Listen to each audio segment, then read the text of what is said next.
All right, guys, this is Emmett, the Alpha Builder. I want to talk about wasting builders' time. One thing that kind of irritates a builder more so than anything is when you waste this time. And when I say waste time, a lot of people just, somehow for some reason, they want a builder just to come out to a job site, walk the site with them. And a lot of times these people they don't own the site yet. They want you to go from job site to job site and walk these sites and see whether or not, they want your expert opinion now. And they want to see whether or not it would be a good idea for them to go ahead and purchase that lot. And some guys, and I'll be honest with you, man, somehow this right here happens a lot with my people. But we want free expert advice and opinions, but we don't want to pay for it in a lot of cases. Now, you waste the builder's time when you have him to come out to a job site and you're not actually ready yet. You're not ready for that builder yet. And I'm going to kind of step you guys right now through items you're going to need before you start calling that builder. And I'm going to tell you, I get this a lot, guys.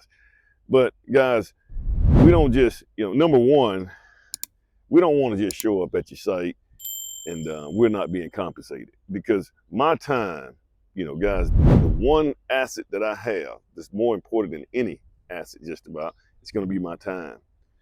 A lot of time I would pay money if it would save me time. But a lot of people just think we ain't got nothing to do. And then a lot of times, guys, especially the new builders, when you're just getting out here to build, you're just so excited that somebody give you a call and they want you to come look at something. And this might be a job for me, man. I may get to start my first job. And so you just run out there and just give them all kind of advice of what you think and everything. But in most cases, a lot of people are just not ready. But here's homeowners, this is what you got to understand before you start calling builders. This is what you got to understand. The first thing you want to do, if it were me and I were you, I would go ahead and get a contract. Whatever lot that you're thinking about building on, go ahead and get a contract on that lot first. Now, that contract is going to come with you probably putting up some earnest money, $500 to $1,000 worth of earnest money. And guys, let me just say this right here.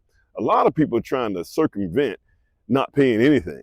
I think that's where the problem comes in at. They're trying to circumvent not paying anything. They want to go ahead and get this information so that, they don't have to pay earnest money or potentially lose that earnest money. But guys, you got to put skin in the game. This is the name of the game. So the first thing I would do if I was a homeowner is I would go put a contract on a lot. If you don't already own a lot. Now, if you already own a lot, that's a different ballgame. You can, I'll talk about that in just a second. But guys, the first thing you want to do is put a contract on a lot. Like I said, that's going to come with about a $500 to $1,000 worth of earnest money, whatever it is that you guys negotiate. But you're going to have to put some money up there.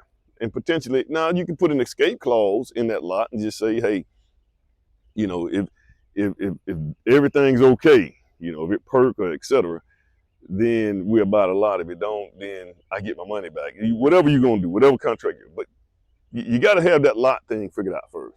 Guys, we're not even getting no plans yet. I got homeowners right now that are talking about, oh, we're going to look at some more plans and stuff. They don't even have a lot. There's no need to look at plans right now, period. First thing you got to do is figure that lot out. And the first thing once you get that contract on that lot, you're going to do your due diligence. And what you're going to do is you got to determine whether or not that lot or that land is either connected to public sewer or you're going to have to do on-site sewer, i.e. septic tank. Okay? If it's public sewer, you're good to go.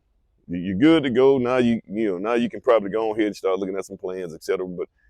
And more than likely, the people that call me, they're probably going to be on septic tank. I've been getting a lot of septic tank issues right now. But guys, if you're on septic tank, there's a whole nother dynamic that's going on. So the first thing you got to do is hire a septic engineer, a good reputable septic engineer to come out there and test that soil. They're gonna come out there and they're gonna dig a big hole somewhere. And you may have to go out there with them to just try to figure out where you want your house to sit, so they can kind of, so they can kind of find out where your septic and your field lines are gonna go. So that guy's he's gonna test that soil to see whether or not that soil can break down the urine, i.e. installing field lines on that site. That's what he's gonna do. Now, you're gonna have a primary and secondary. So that land has to be big enough, whatever lot, if you're on a septic now, and you're not connected to a public sewer, that lot is gonna have to be big enough to accommodate a primary septic field line area, a secondary field line area, and the house itself, the footprint of the house itself. So that's a lot going on. And guys, you can have 500, I don't know how much they have, 500 feet of field line. That takes up a lot of area, i.e. like this area right here. It's all field lines right here. So you got to have that, guys. He needs to get that approval first with the health department. You can't do anything. I mean anything. You can't even pull a permit in a local municipality until you get that approval from the health department that that septic engineer has approved. He or she has approved a septic system on that land. There is no need to do anything. Once you get that septic approval, if you get the septic approval, if not, cancel the contract, move on to the next lot. But if so, and this is where you want to be, and you got septic approval, now, guys, you're not even talking to a builder yet. You don't need to talk to a builder yet. Guys, the next thing you want to do at that point, now you can go look at some plans. You get with that septic guy, he's going to tell you where the footprint of where you need to put that house. So now that's going to give you the dimensions that you need in order to build. So now you know what size house you can build, or what kind of footprint, what kind of foundation you're going to have on that house. And guys, remember, not remember, but here's something else. If you do a basement, and when you start cutting for the basement, you have to stay 15 feet away from that basement cut. So that limits the amount of land that you can put your house on and your field lines. Now, if you got a slab or something like that, you can stay 5 to 6 feet away from that. But the basement, that changes the dynamics. And so now you can determine what kind of house or what kind of footprint you need. So this is when you go to your plan designer. Now, the septic guys are going to probably charge you a little over, here in Alabama, it's going to be over $1,000. So that's more money. Your plan designer, once you get that figured out, that's probably going to be another $2,000. But now this is the time when you can just reach out. No, you don't want the builder to come to the site. It's not time for him to come to the site just yet. So what you want to do is you can reach out to a builder. And guys, the days are over with all the builder shopping. I know, maybe get you 2 builders that you reach out to and talk to and see if they kind of fit your personality or whatever it is. And then you guys kind of work that thing out. But man, just going out, just trying to shop builders and stuff like that, 4, 5, 6 builders, those days are over with. You need to find somebody you can trust. Somebody that's reputable and you can trust. But you get with that builder, you get with a builder and you say, hey, and this is the only time, guys, that I would do this. It's the only time I would do this. You want to get with that builder and say, hey, I have this amount of money. What size house do I need to be trying to get a plan design for? I mean, the square footage of a house. This is the only time that I would look at historical costs, and I would take that cost and I would find a square footage cost on what I just got finished building. And I would say, well, hey, and I would take it and I would divide that number by the cost that you want to spend on a house. And then at that point, I can get you a square footage and say, hey, you probably need to be around this amount of square footage, et cetera, et cetera. That's when you go to the plan design and say, hey, this is what we need to look for. You can find your set of stock plans and you can tweak them or whatever you want to do. It's cheaper if you get some stock plans and tweak it out. So once you get that, guys, now you got a set of plans, you done finalized it. You got the lot, everything's okay. You already you put you not the contract. You done closed on the lot. Now, let's go ahead and close on the lot. You don't deal with the builder until you go ahead and close on that lot, guys. There's no need, because here's the thing, guys. It takes me about a week and a half to 2 weeks to get a good, solid, good quote. That's a lot of my time being spent on that stuff, man. There's no need, and you know, if you just want to pay for the quote, I don't have no problem with that. I'll let you buy that from me. But guys, now it's time to once you get all that, you can purchase the property, you got septic approval. Now at this point, and you got a set of plans. If you're gonna pay outright in cash, you got the money figured out.